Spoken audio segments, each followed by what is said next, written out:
Hi everybody again. Today we're going to follow up from our last talk and talk a little bit about carbohydrates in more detail.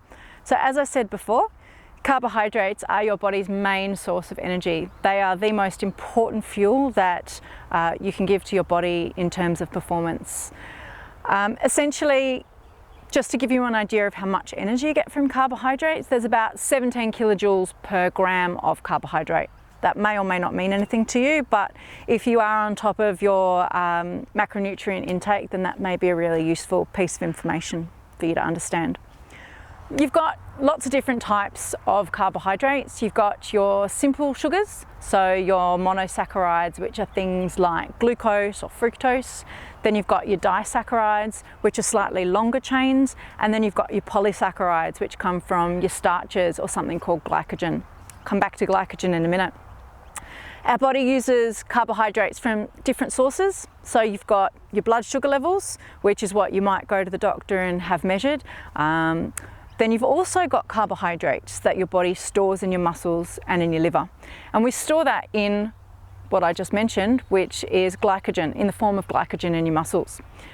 Really interesting one is that people who go on really low carb diets, they lose weight super fast.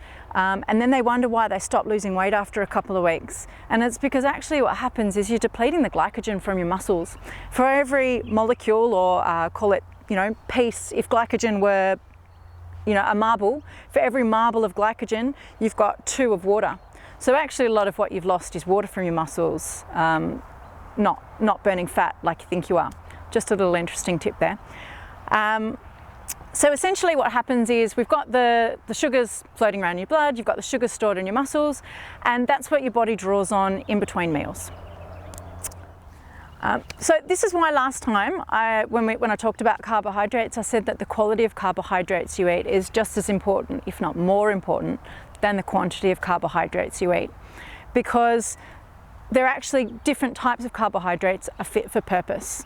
So over the course of a day, when you want a constant, steady supply of carbohydrates, you want to be eating lots of complex carbohydrates. So I'm talking things like brown rice, wholemeal bread, rolled oats, those sorts of things that are going to give you, or even potatoes, those sorts of things that are going to give you a lasting, steady stream of energy throughout the day. And then you've got your simple sugars, which you would get from things like lollies, white bread, even white pasta, those sorts of things where they have a role in your diet. I don't say don't necessarily eat those things all the time, but where I'm going to tell you to eat them is really different. So during exercise, you use carbohydrates, and the amount of carbohydrates you actually need varies depending on the intensity of exercise that you do. So if you say to me, I'm going out for a casual weekend ride, should I eat carbohydrates? I'm going to say absolutely. Eat some carbs, have a good mixed meal, but make sure that they're slow burning carbs, so those complex carbohydrates. If you say to me, I'm going out for a high intensity ride, or I'm going to compete in a race, the advice I'm going to give you is completely different. Because actually what you need then is a mix of different types of carbohydrates. This is where those simple carbohydrates actually become really important. So to give you an idea of what happens, during sort of hanging around, low intensity exercise, or even sitting around working during the day, you're using some carbohydrates, but your body's primary fuel is actually fats. As the intensity of your exercise increases, the amount of carbohydrates that your body is burning increases, and the amount of fats your body needs decreases. So carbohydrates are actually the very best fuel that you can give your body if you're doing sort of fast, explosive, sort of high intensity exercise. As I mentioned in the last video, the other risk of having too few carbs or too little energy in your diet is that your body will then turn to your muscles to break them down for energy out of desperation. Unfortunately, the side effect of that is sort of 2 pretty major things. Number one, your risk of injury is much higher, and also your sort of ability to recover after exercise is impaired.